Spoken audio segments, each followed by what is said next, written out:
माझं नाव ॲडव्होकेट विपुल दुशिंग आहे।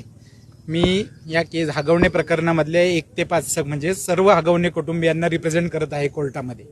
हगवणे कुटुंबियांकडून मिळालेली माहिती आणि त्यांनी दिलेले डॉक्युमेंट्स, या डॉक्युमेंट्सच्या आधारावरती आजचा युक्तिवाद कोर्टामधला आमचा केलेला होता। युक्तिवाद करताना कुणाचंही विनाकारण कॅरेक्टर ॲसेसिनेशन हा शब्द जो तुमचा प्रश्न आहे तो चुकीचा आहे। आमची युक्तिवाद असा होता की केवळ एकतर्फी तपास तुम्ही करू नये, पोलिसांनी एकतर्फी तपास करू नये।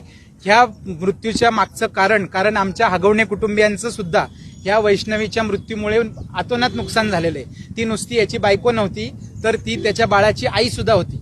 त्याच्यामुळे त्या बाळाला सुद्धा आई ते बाळ आईच्या प्रेमाला मुकलेलं आहे, ह्याचं वाईट वाटतंय। आणि त्याच्यासाठी आम्ही पोलिसांना कळकळीची 16 तारखेपासून आम्ही सर्व कुटुंबीय पोलिसांच्या ताब्यात आहोत।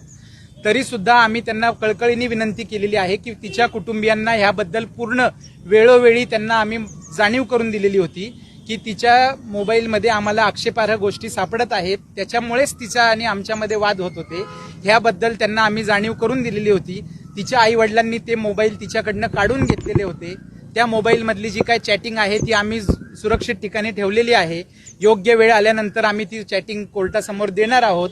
ह्या चॅटिंगबद्दल पोलिसांना सुद्धा 16 तारखेपासून आम्ही ताब्यात असल्यापासून सांगत आलेलो आहोत, परंतु ह्या मीडियाच्या प्रेशरमुळे, पॉलिटिकल प्रेशरमुळे त्या गोष्टीकडे कुणीही लक्ष द्यायला तयार नाही। हा युक्तिवाद आम्ही केलेला आहे, त्यामुळे कुणाचं कॅरेक्टर ॲसेसिनेशन नाहीये।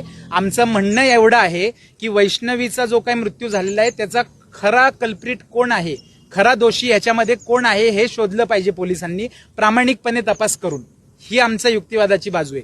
चॅटिंग करत होती त्याच्यामुळे तिच्या कॅरेक्टरबद्दल आम्ही काय वाईट बोललेलं नाहीये।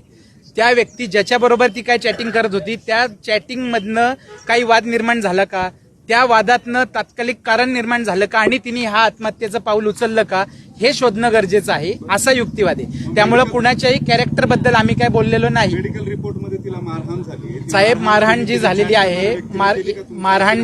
आहे, मारहाणीचे तुम्ही सेक्शन्स बघा, मारहाणीचं स्वरूप बघा, मारहाणीचं सर्टिफिकेट बघा। मारहाणीच्या सर्टिफिकेटमध्ये 324 ची मारहाण आहे। ती काय अशी 307 किंवा जीव घेणं हल्ला तिच्यावरती झालेला नाहीये। अशा किरकोळ स्वरूपाची जी काय एखाद्या नवऱ्याकडनं एखाद्या पत्नीला मारहाण जर होते तर ते सुप्रीम कोर्टचं जजमेंट आम्ही आज दिलं कोर्टामध्ये की एखाद्या दिवशी असा एखादा इन्सिडेंट झाला, रागाच्या भरामध्ये नवऱ्याकडनं जर एखाद्या पत्नीला हल्ला झाला तर ती डोमेस्टिक व्हायलन्स होत नाही, ती हॅरेसमेंट होत नाही। हॅरेसमेंट होण्यासाठी त्याचं इंटेन्शन पाहिजे। एखाद्या तात्कालिक कारणावरून एखाद्या